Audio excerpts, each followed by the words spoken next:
मैं जब सीढ़ियों से नीचे गिर चुका था तो मेरी होने वाली बीवी शाहिदा टॉर्च लेकर मेरे पास आ चुकी थी और उसने टॉर्च इधर उधर फ्लैश की, लेकिन कुछ भी नहीं दिखा।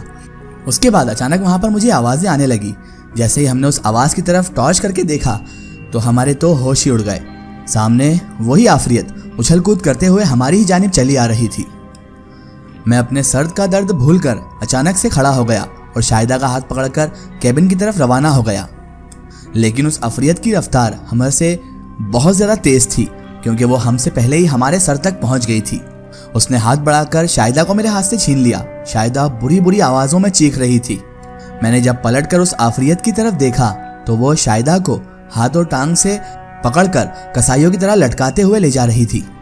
लेकिन शाहिदा इस तरह से मचल रही थी कि वो आफरियत भी उसको काबू नहीं कर पा रही थी। मुझे यह पता था कि वो आफरियत शाहिदा को जमीन पर लिटाकर उसके साथ क्या सलूक करने वाला है। उसके बाद मैंने आओ देखा ना ताओ कैबिन के खुले दरवाजे से मैं अंदर दाखिल हो गया। कैबिन में और कुछ तो नहीं था। सामने मेज पर पानी से भरा हुआ एक जग रखा हुआ था। मेरा तो इरादा बस उस आफरियत को मारने का था, क्योंकि मेरी महबूबा, मेरी होने वाली बीवी उसकी चपेट में थी। मैंने पानी से भरा हुआ जग उठाया और उसकी तरफ दे मारा। जैसे ही वो जग का पानी उस आफरियत के जिस्म में पड़ा तो वह आफरियत चीखने चिल्लाने लगी, बदहवास हो गई और वो शाहिदा को छोड़कर खड़ी हो गई। और उसके बाद वो अपने जिस्म को ऐसे मलने लग गई जैसे उसके जिस्म पर आग लग गई हो। मैं फौरन ही इस मंजर को देखकर बाथरूम में घुस गया और पानी से भरी जो आधी बाल्टी वहां पर पड़ी हुई थी और उस पानी की बाल्टी को उठाकर मैं बाहर ले आया। लेकिन तब तक वो मनहूस आफरियत वहां से गायब हो चुकी थी और शाहिदा जमीन पर बेहोश पड़ी हुई थी। मैंने अपने कैबिन से निकलकर इधर उधर देखा, लेकिन उस आफरियत का तो कोई नामो निशान ही अब मौजूद नहीं था। मैंने बाल्टी एहतियात से कमरे में रखी और शाहिदा को उठाकर मैं कैबिन में ले आया। उसे पलंग पर लेटाने के बाद मैंने उस कैबिन का दरवाजा बंद कर दिया और शाहिदा को होश में लाने की कोशिशें करने लगा। चेहरे पर पानी के छींटे मारने की वजह से शाहिदा जल्द ही होश में आ गई और मुझे सामने देखते ही मुझसे लिपट गई और कहने लगी, मैंने तुमसे कहा था कि वो बला हमें मार देगी, यहाँ से भाग चलो, वो बहुत खतरनाक आफरियत है। शाहिदा ने रोते हुए कहा। तो मैंने उससे कहा, शाहिदा तुम अपने आप को संभालो, मेरे होते हुए आफरियत हमारा कुछ भी नहीं बिगाड़ सकती और अब तो इस बला की कमजोरी भी मेरे हाथ में आ गई है। अब वो हमसे बचकर कहीं नहीं जा सकती। उठो, हमें तय खाने में जाना है। पता नहीं उस मनहूस आफरियत ने जनरेटर के साथ क्या सलूक किया है। सबसे पहले हमें उस जनरेटर को ठीक करना होगा। आओ मेरे साथ, मैंने शाहिदा को हाथ से पकड़ते हुए उठाते हुए कहा। तभी शाहिदा ने इल्तिजा आमेज लहजे में कहा, नहीं नहीं, हमें कहीं नहीं जाना चाहिए, वहाँ पर और ज़्यादा खतरा है, हमें तो यहीं सेफ महसूस होता है, तो हमें यहीं रहना चाहिए। तो मैंने उसे समझाया कि हम कब तक इस कमरे में बंद रहेंगे, कभी ना कभी तो हमें इस कमरे से बाहर निकलना पड़ेगा ना। अगर हम ऐसे ही छुपे रहे तो हमसे कुछ भी नहीं हो पाएगा। आओ मेरे साथ, मैं हूं ना, तुम फिक्र मत करो। मैंने इतना कहा और सामने पड़ी हुई बाल्टी भी मैंने उठा ली। तभी वो मुझसे पूछने लगी, ये आप बाल्टी क्यों उठा रहे हो? शाहिदा ने घबराते हुए पूछा। तो मैंने उसे जवाब दिया, इसलिए बाल्टी उठा रहा हूँ कि वो आफरियत पानी से बहुत ज्यादा घबराती है। अब तुम जल्दी चलो मेरे साथ, हमारे पास वक्त बहुत ज्यादा कम है, मैंने दरवाजा खोलते हुए कहा था। उसके बाद वो उठी और मेरे साथ चिपकते हुए चलने लगी। बाहर तो उस आफरियत का कुछ नामो निशान नहीं था। आज से करीब 6 दिन पहले इस जहाज पर कितनी चहल पहल थी और अब देखो कितनी वीरानी और उदासी छाई हुई है। मैंने सीढ़ियां उतरते हुए अपनी होने वाली बीवी शाहिदा से कहा था, मगर शाहिदा ने कुछ जवाब नहीं दिया। मैंने उससे फिर कहा, पता नहीं उसने आरिफ, सलीम और जब्बार के साथ क्या किया होगा। मुझे तो तुम यकीन नहीं करोगे, ऐसा लग रहा है जैसे हम इस अकेले जहाज में सफर कर रहे हों। जहाज से याद आया, अब तो कोई जहाज को चलाने वाला भी मौजूद नहीं है। कप्तान साहब को आफरियत अपना निशाना बना चुकी है, अपना लुकमा बना चुकी है। अब इस जहाज को कौन चलाएगा, कहीं चट्टान से न टकरा जाए। चलो शाहिदा जल्दी चलो, हमें जनरेटर को भी सही करना है। सिचुएशन अब खतरनाक से भी खतरनाक होते जा रही है। मैंने सीढ़ियां उतरते हुए शाहिदा से कहा था।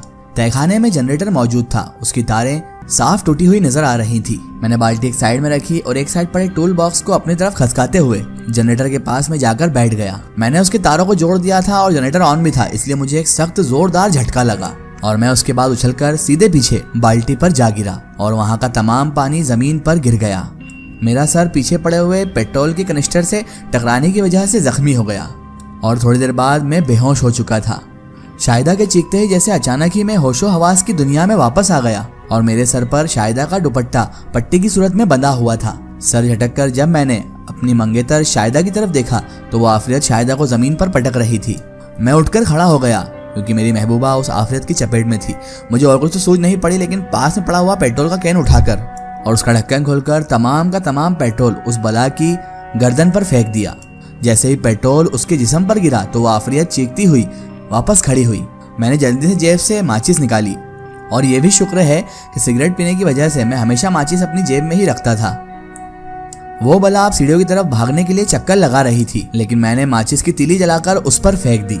एक भप की आवाज के साथ उसके जिस्म में आग लग गई और वो गैर इंसानी आवाज में चीखती हुई सीढ़ियों से नीचे धड़ धड़ करके गिर गई। मैंने जब शाहिदा की तरफ देखा तो वो दोबारा बेहोश हो चुकी थी। मैंने उसे गोद में उठाया और उस जलती हुई अफरियत से बचता हुआ ऊपर की जानिब चल दिया। ऊपर पहुंचकर मैंने शाहिदा को अर्शे पर लिटा दिया और उसे होश में लाने की कोशिशें करने लगा। अचानक मुझे समुंदर में नीचे चप्पू चलने की आवाज सुनाई देने लगी। मैंने नीचे रेलिंग से झांक कर देखा तो नीचे समंदर में एक कश्ती मौजूद थी और उस पर उतरने की सीढ़ी रेलिंग के साथ ही बंधी हुई थी। जहाज पता नहीं कैसे रुका हुआ था।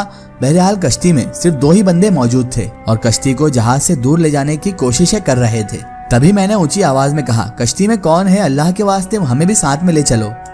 महमूद, ये तुम हो?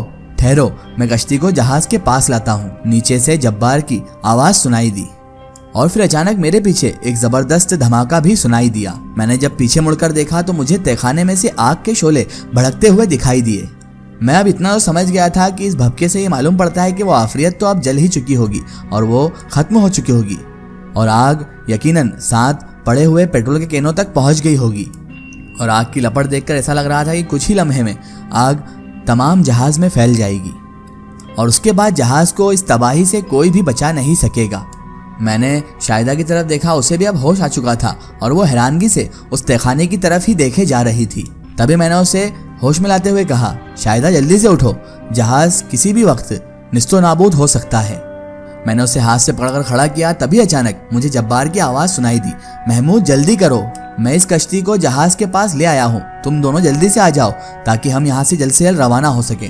मैंने जब नीचे झाँक कर देखा रेलिंग के पास से तो वाकई कश्ती जहाज के पास ही मौजूद थी और उसकी साथ ही जहाज की सीढ़ी भी लटक रही थी। मैंने शाहिदा को जल्दी से कहा कि तुम जाओ और कश्ती में रवाना हो जाओ, लेकिन शाहिदा थी जो रेलिंग पर चढ़ने से ही डर रही थी। वो कहने लगी, महमूद मुझे डर लग रहा है, मैं इस तरह नीचे नहीं जा सकती। तो मैंने उसे कह दिया, इसके अलावा और कोई चारा नहीं है हमारे पास। मैंने उसे उठाकर रेलिंग पर बिठाते हुए कहा, तुम्हें इसी तरह नीचे जाना होगा। तभी वो घबराकर कहने लगी रेलिंग पर बैठकर कि महमूद मुझे अल्लाह के वास्ते नीचे उतारो, मैं समंदर में गिर जाऊंगी। उसे रोना आ गया था और वो रोने वाले लहजे में ही बोल रही थी। मैंने उसे समझाया कि अभी 2 लम्हे में ही आग यहाँ तक आ जाएगी, चलो जल्दी नीचे चलो, मैं भी तुम्हारे पीछे पीछे आ रहा हूँ, तुम्हें मेरी जान की परवाह नहीं है क्या? उसने सीढ़ी की पहली पेड़ी पर पांव रख दिया और थोड़ी देर बाद हम दोनों कश्ती में मौजूद थे। कश्ती में जब्बार के साथ मुरारी भी मौजूद था। जहाज शायद उसी ने रोका था। तभी जब्बार कहने लगा, चलो जल्दी से कश्ती को जहाज से दूर ले चलो, कहीं वो आफरियत कश्ती में भी ना आ जाए। तभी मैंने उन्हें कहा, अब आफरियत से डरने की कोई ज़रूरत नहीं है, उसे हमने ख़त्म कर दिया है। वो तो अब तक राख बन चुकी होगी क्योंकि उसमें आग लगा दी गई थी और उसी वजह से जहाज़ में भी आग लग गई है। अब मेरी मानो तो हमें जहाज़ में जाकर कुछ खाने पीने का सामान लेकर वापस आ जाना चाहिए। पता नहीं हम कश्ती को कितने दिन में किसी जगह पर ले जाएं और किस तरह हम दिन गुजारेंगे, इसलिए खाना पीना बहुत ज़रूरी है। मेरी बात सुनकर उन दोनों ने भी हाँ में सर हिला दिया और कुछ देर में ही हम जहाज़ में वापस गए और कुछ सामान खाने का लेकर वापस आ गए। अब हम अच्छा खासा सामान कश्ती में जमा कर चुके थे, खाने पीने का और ज़रूरत का। अब कश्ती जहाज़ से काफ़ी दूर भी आ चुकी थी।